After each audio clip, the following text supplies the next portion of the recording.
You guys, if this video gets to 50 likes, I will buy the Dragonstone Shrine set. So please like this video and subscribe, guys. It helps me a lot.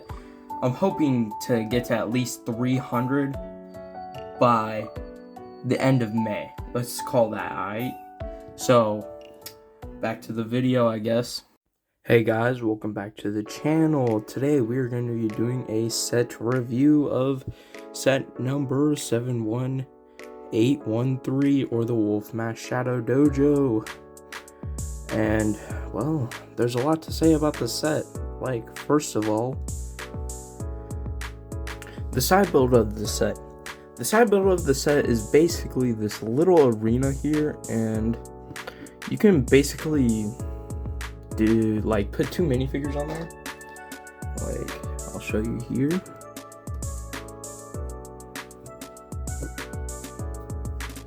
Put Cinder on the other side, which we'll look at him later. Basically, you can duke it out. Survival of the fittest, and you see Kai one there. So yeah, I kind of like it. I like the pattern on the overall thing. Then we have the main build. Here is the overall Wolf Mask Shadow Dojo, and as we can see here, you got the blood moon on the top. See that a little better. It's got, thank goodness that's a printed piece. Then we have the main wolf dude here. He's pretty nice. I like the head sculpting on this, and his mouth can actually open, which can drop this little rock thing here, which is kind of nice. Like the rock build on there, uses some snot techniques. Yeah, and this can open, jaw open, and this is one of those rigid joints, so it can steadily stay open and closed. This is the gong of, the gong of shattering, which, if you didn't see, it was used in my couple videos ago, I think, for the scene recreation. Yeah, and so this stuff down here in the corner, as you can see, this stuff, it's like weapons for your people when you're fighting in the little dojo thing I showed you guys earlier. Then we have the mallet, which is for Ross to hold, which you hit the gong with, and then Cinder can do shatter spin. And the generic wolf guys, they get some special powers, which is really nice. Okay, and I like these little banners up front, even though they're stickers, they're really nice. And also, these rock things on the sides are also really cool. I like the building technique used there. It's like basically held on by Technic. And if you look in here, zoom in for you guys, flip up this, you can see down there that doesn't look quite right because it actually opens up, and you'll see there is one of those blades that really didn't have too much purpose in the show for some reason. I thought they were going to be like shatter spin blades or something there. But yeah, this whole thing up here is all held up by Technic. There's a Technic base, which is this is all held on. Then you flip. Oh, there's a little play feature in here. So if I pull again a little closer, you see there's this little thing right here that's usually used for like a trapdoor. Well, if you turn this tree, it actually drops that trapdoor. I think that was a pretty cool play feature when I first saw it. And we're gonna flip this build around. This little pit of spikes, and there's a bone down there. It's pretty nice detail. Gonna sit this back down. Okay, so we got a little interior back here. So what's in the interior, you might ask? Well, you got a little table. It's got this nice sticker piece, which that's really cool. It's got like one of the wolf mask warriors and then one of the blades on there. And this one too is also really cool. It's got like another wolf mask warrior. I don't really know what else is going on in that photo, but it looks really cool. We got this staff, which didn't have any relevance to the show, which as far as I'm aware. And we got this little tea time, which I like to see it as an homage to Wu not being here, which is a little sad, but it's alright. Okay, and then we got this little thing down here. This is a little staircase, you know, so you can not really pretend that they can go to the floors. You can actually show them moving up, which is a really nice play feature. And this is definitely a set made in mind for kids playing with it, because it's a really sturdy build as far as I'm aware.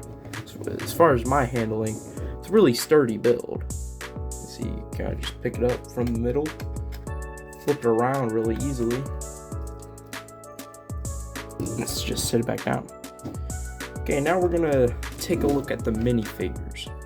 Okay, so the first minifigure we have here is Kai. I think he is a really cool figure. Get you a little closer.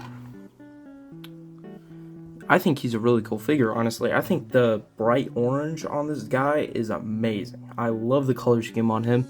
The gold really contrasts with that. I think that looks really good. Also, these new hook pieces are, I have no words. They are amazing. They pretty much are fully show accurate in my opinion. And then I love how they brought back like the Dragon's Rising Season 1 armor. At least like the aesthetic with the top hood as well. The next minifigure we have here is Nia. Honestly, I think she's probably the worst of the climber suits. I mean, there's nothing really against it. It's just like the color scheme, it doesn't really go too well. The yellow, the azure, and the gunmetal gray and the gold, they don't really work. In my opinion, they should have flipped the yellow with like either gunmetal gray or gold, which would have looked a lot better for the suit. But overall, not the worst thing. Like the new hook piece as always. And there's the back. Next, we have Zane. Honestly, one of the best climber suits. Probably the best. This guy is just 10 out of 10, top notch. One of my favorite Zane suits ever, honestly. This guy is just amazing. I love how they use like the azure to contrast with the white. That works so well.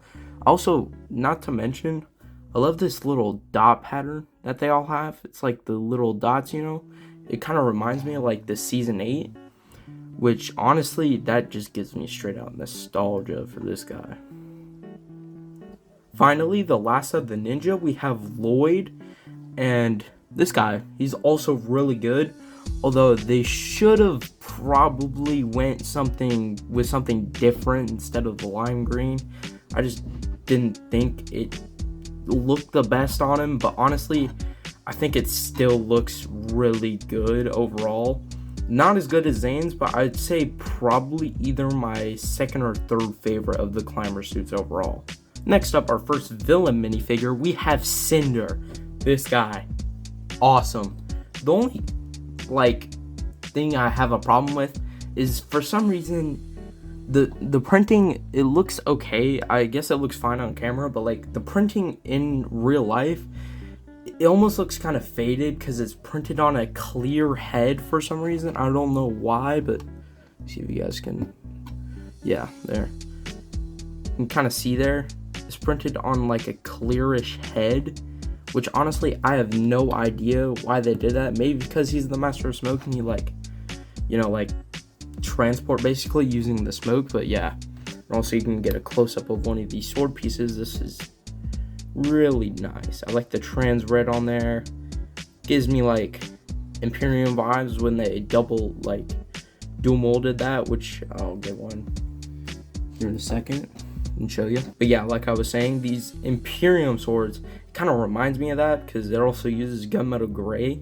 Next up, Jordana. She's supposed to have a kind of like a sword thing, but I don't know where that is, so it's okay. It's not really important anyway, but yeah, she is also an amazing figure, I have to say, because, I mean, she has like the same torso and stuff printing as Cinder, I'm pretty sure, but overall, I think that torso looks really cool. The red hair also looks pretty cool. Also, I like the, like the stuff they put on the head for the Imperium figures. Like the little marks. It's something noteworthy. Finally, we have my boy Roz. This guy is insane. The only thing wrong with this figure, it has no arm printing for some reason, which I have found kind of strange since the last Roz figure did, but his hammer, he's got like an alternate version of it, even though they use the same hammer from Imperium in the show for some reason. Also, I like his back torso printing. I don't know if you see that there, but that looks fire. That's like a kind of a Blood Moon recreation, I'd say. And so, yeah, this guy is just great overall. I like the purple. That looks really cool, honestly. Especially with the like azure blue and the black. Those all contrast really well with this guy. Finally, we have one of the generic claw, like the wolf claw warriors, whatever you want to call them. And honestly, they look pretty cool. They kind of remind me of how like the detailed printing since like the recent Dragons Rising villain figures have been. They've gotten some really upgraded printing also. Since you're wearing a mask, I'll show you what's under there. It's kind of like a, I don't know, it's like just a normal guy face basically, but we didn't really get an explanation of where these guys came from in the show, honestly. So yeah, maybe that'll come up in part 2, but I don't really know. I think they look really cool overall though, so I have to give this dude a solid thumbs up.